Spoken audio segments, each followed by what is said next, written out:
community television on this 28th of February 2016, just 2 days before Super Tuesday. That's going to be the subject of our program today, the reasons why Massachusetts voters should vote for Bernie Sanders.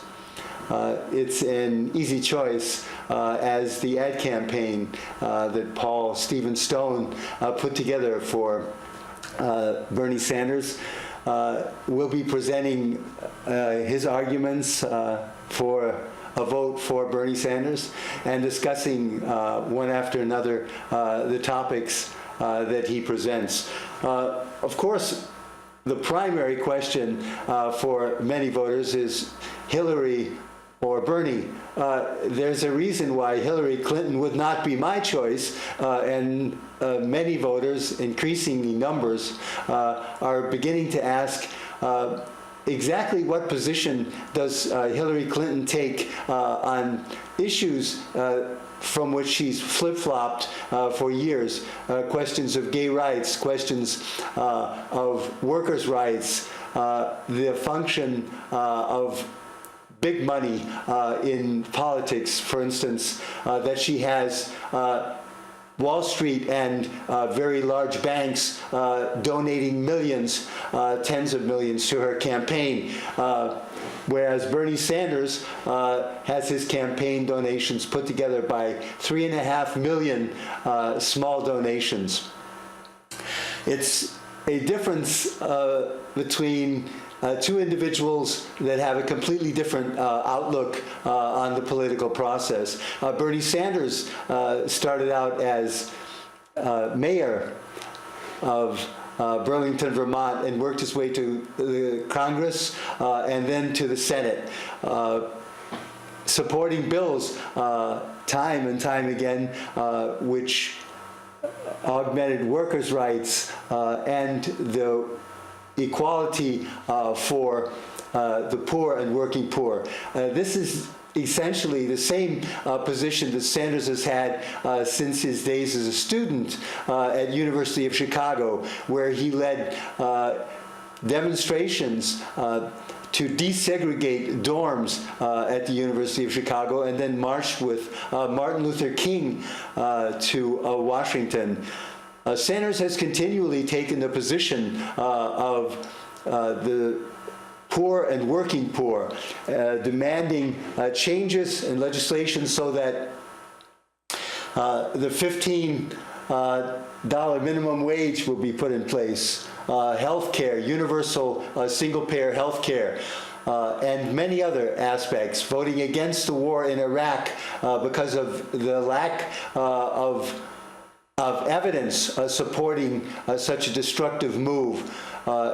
It's clear that Hillary Clinton, unfortunately, is on the wrong side of history, also in reference to that war. Let's get a look at this ad campaign and see. Sorry, Hillary, reads the campaign.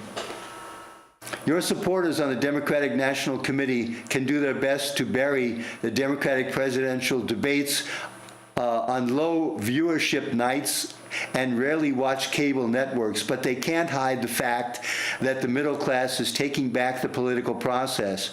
The same middle class that flies coach like Bernie Sanders and can't borrow private jets from rich friends. The same middle class that can't afford to send their children to college or retire in comfort. The same middle class that works hard every day yet can't keep up with their bills, while others suck up most of the wealth. Sorry, Hillary, but America needs a president who will put the welfare of his citizens ahead of the interests of your Wall Street and big bank donors.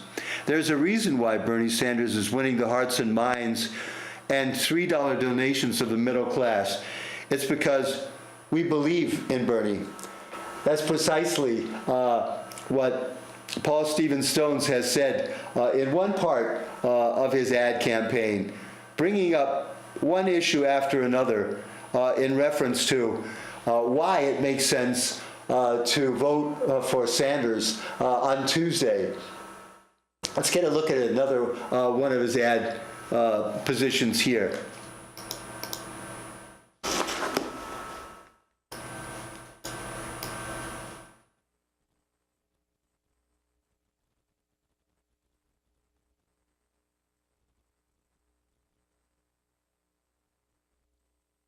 What America needs most, someone who can lead without pandering to the crowd. We don't need a wall on our border or Muslims sent away from our shores. What we want and what we really need is a sensible and realistic immigration policy, one that brings order into a chaotic situation and doesn't punish children for the sins of their parents. More than that, America needs leadership, and leaders who won't fashion their agenda to suit the cut of their donor's wallet. We like Bernie Sanders because time and again he stood up to what he believes: Social Security, Medicare, the minimum wage, and he fought to ensure a level playing field for all Americans, not just the wealthiest. He may not be pretty or packaged for public consumption, but he's the best hope the middle class has, even if he does look like a grumpy old man. That's definitely, at times, when Sanders is running through an airport to catch the next flight for a speech before a packed house, or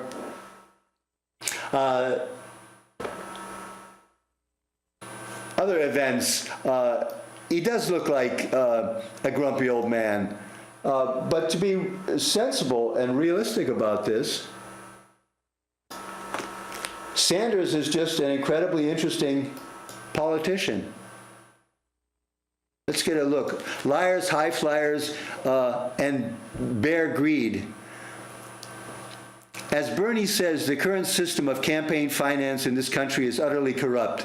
That's why Bernie took a different path, shutting out Wall Street and big bank donors, bringing it to over 2.5 million contributions from working class Americans. When Bernie wins the White House, he will be obligated to no one but you. For once, the fat cats and their fatter corporations will get shut out from the back rooms of power. We might even see a prosecution of some of the high flyers whose greed almost collapsed our economy. And then maybe we can turn our attention to saving the middle class, reinvigorating Social Security, eliminating ISIS, ending college debt, reforming our tax code, and bringing common sense management to all areas of government. Be aware, America. It's Bernie's time. And once he wins, Oz will be over. That's definitely the case. Sanders is no nonsense, but a great negotiator and great in bringing teams together. He learned that not only in his work at the University of Chicago, in desegregating dorms and in organizing students for the March on Washington with Martin Luther King. But of course, far beyond that, in his position as mayor of Burlington, Vermont, organizing politicians so that everyone was focused on the needs of Burlington, on the needs of the city. And over the 12 years that Sanders was mayor of Burlington, it was developed into a terrific city to live in. One of the most enjoyable cities, apparently, in Vermont, and perhaps in all of New England. Let's get a look at another part of the campaign. The brash, angry billionaire versus the socialist senator. It's a matchup made in Hollywood heaven. Like Duel of the Titans or IP Man 3, where the cocky, pompadoured billionaire dashes around furiously shouting out provocative inanities, and the energetic septuagenarian deftly fends off whatever asinine suggestions Trump makes about Muslims, Mexicans, or the Middle East. Trump's words, coming from a man who inherited millions, are meant to divide us. to entertain and to divert, to distract us from the waves of greed and self-interest that motivate men like Trump. Let Donald talk to the hate crowd or to those who mistakenly equate loud, brash talk with honest bravado. Bernie would rather stay the grumpy old man. Precisely. We've mentioned that he's a no-nonsense politician, but he doesn't talk down. He doesn't elevate himself. He doesn't bluff and bluster. He talks the facts as they are, and that's why politicians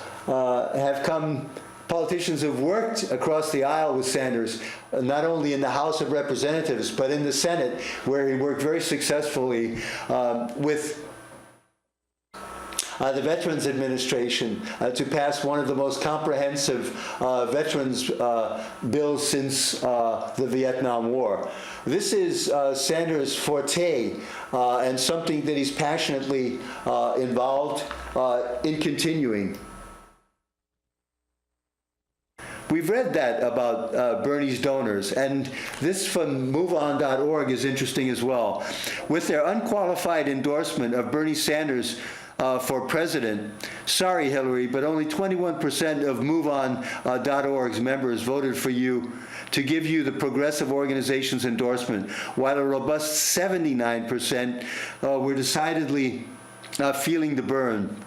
Maybe that's because you came to your concern about income equality far too late for them to find their conversation or your rhetoric believable.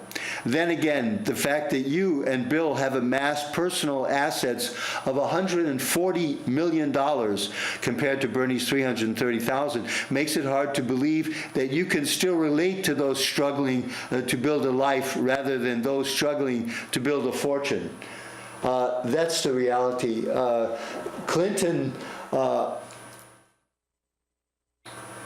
Hillary Clinton is not straightforward on almost any aspect, and has gotten into problems time and time again, and currently is in a number of problems with the FBI regarding her email situation. But there's also a question of honesty and lack thereof, a lack of candidacy, but most of all, and most disturbing to those of us who are intending to vote for Clinton, is her flip-flopping on issues. There is on YouTube a passage, Hillary on her flip-flopping. It's called Hillary's Lies. If you're interested basically in that, it is an eye-opener.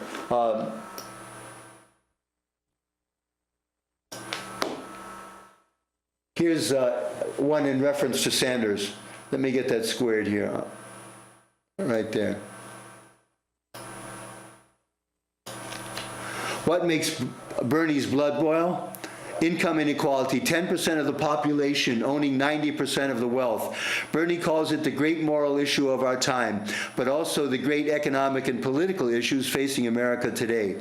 It's billionaires using their wealth for personal gain, and to hell with the rest of us. It's huge tax breaks for the rich while children go hungry and our elders skip meals to get by. It's sending jobs to China while millions need work. It's hiding money in overseas tax havens while so many needs remain unmet at home. Plain and simple, it's greed, and it's killing us. If he wasn't already running, we'd be asking most desperately, what can we do to make Bernie run? Sanders is motivated to win the presidency, and on Tuesday, Massachusetts is voting, so we're asking here from this position to give your vote to Bernie Sanders. It's not a question of getting a woman in the White House. It's been said many times, we don't need an American Margaret Thatcher, the same as we don't need a wild man in office like Donald Trump. What we do need is a no-nonsense politician who has an interest in the middle class, in the working poor, and in political and economic justice. That is Sanders. That is what Sanders is dedicated to. That's what he's been working on his entire political life. That is Bernie Sanders' passion.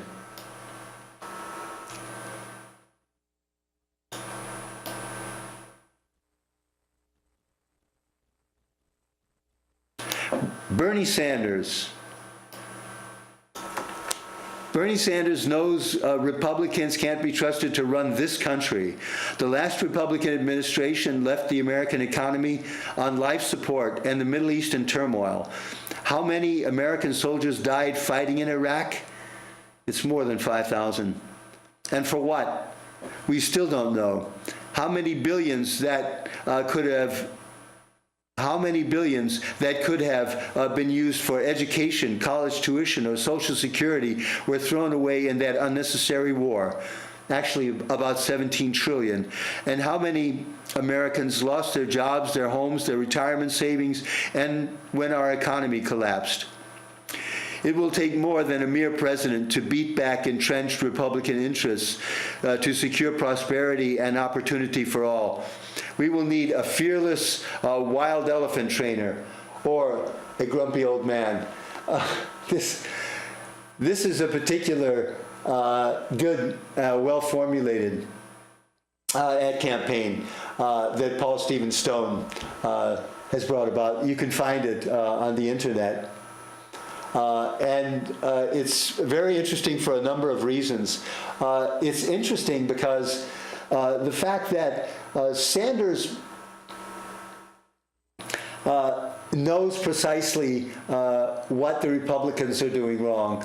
He's had to work with them, both in Congress, both in the run and establishment of his position as the mayor of Burlington. He had to work with Republicans, a number of whom were later in his work as mayor replaced by Democrats. Then in the House of Representatives, working across the aisle to pass legislation and to work in the interests of the middle class. But primarily in his work as a Senate, in his confronting Fed Chairman Yellen about the question of justice, economic justice, and the fact of not giving the big banks and billionaires tax breaks, which is a particular position that the Republican administrations, Republican presidents take time and time again. This is a crisis because of the fact, and this is in the discussion that Sanders has with Yellen, because of the fact that when tax breaks are given to the poor and to middle class, this money is spent on college education, college tuition, on the mortgage, on hospital bills, and on acquisition, not as billionaires do. They get a tax break and they put it in the Cayman Islands or on offshore. This is a crisis that we continually see with Republicans' administration, that the no tax clause, regardless of what the issue is, no new taxes are written, and the wealthiest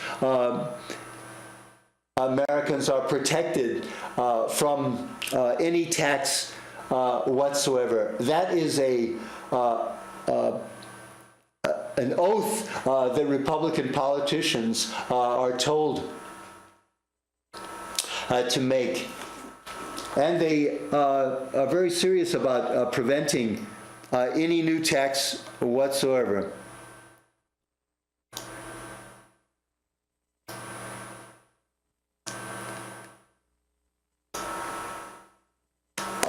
It's time for everyone to come to their senses. Don't fight it.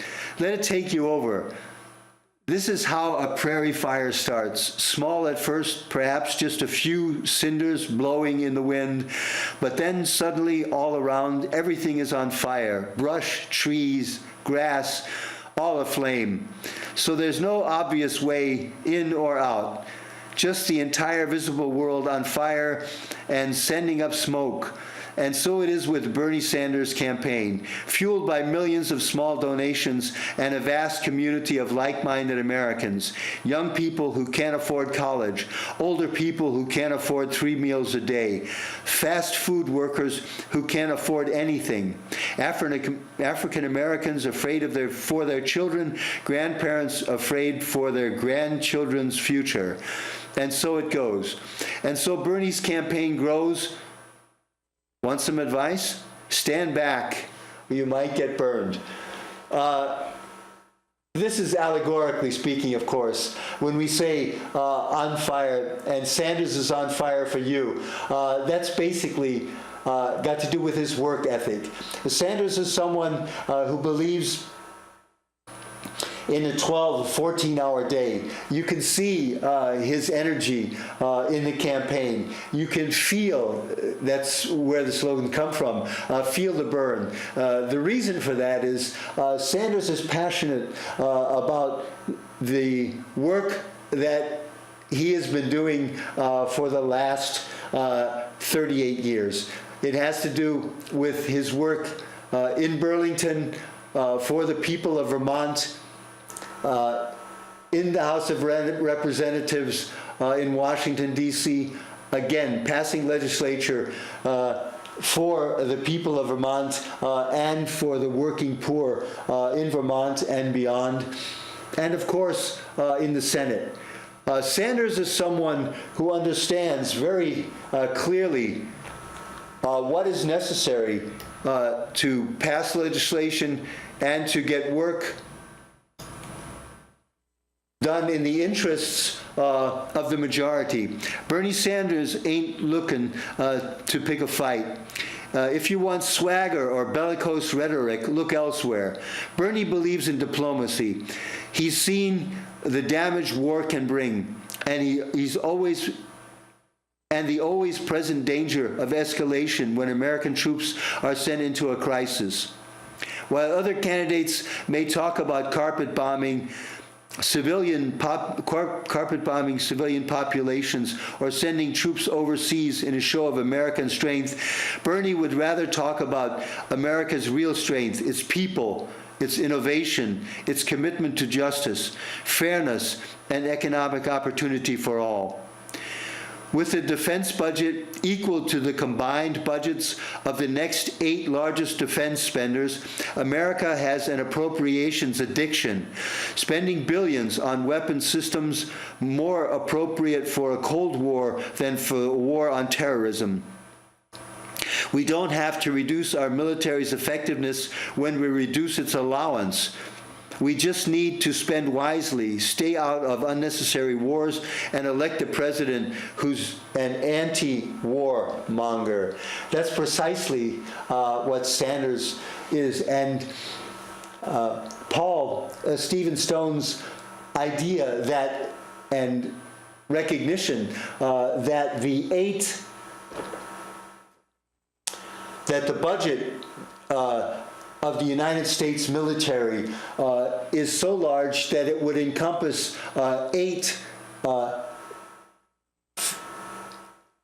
the 8 next largest nations' military budgets would be incorporated into the U.S. budget. Now, why would it make sense for America to have this huge budget for military and not be able to meet its responsibilities at home, not be able to provide a decent health care? And the idea is to provide an extension of health care.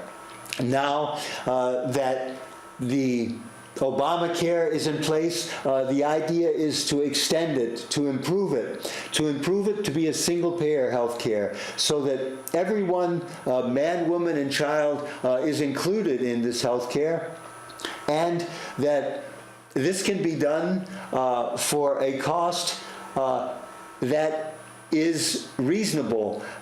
And the reason this is the case is because the United States spends more than double what any other nation in the world spends per capita for health care. The United States has a much larger population, of course, but we're speaking about per capita. So the idea is that every man, woman, and child will be covered with a health care similar to Medicare. And this can be done and reducing the costs of the present investment in health care. So this is the campaign put together by Paul Stephen Stone, and thanks so much, Paul. It was great work, and it speaks to all of the issues that are important for Super Tuesday. Our position is clear here at What We Should Know. Sanders is by far the best candidate. He's the most experienced. He speaks to the issues. He's a no-nonsense politician. He has a lot of experience in all branches of the legislative governing bodies. The particular interest of Sanders, of course, is those of the middle and working class. Those are the needs that need to be met, and we're hoping that you and millions of others will give their vote to Sanders on Super Tuesday. Thanks, and see you again perhaps right after Tuesday.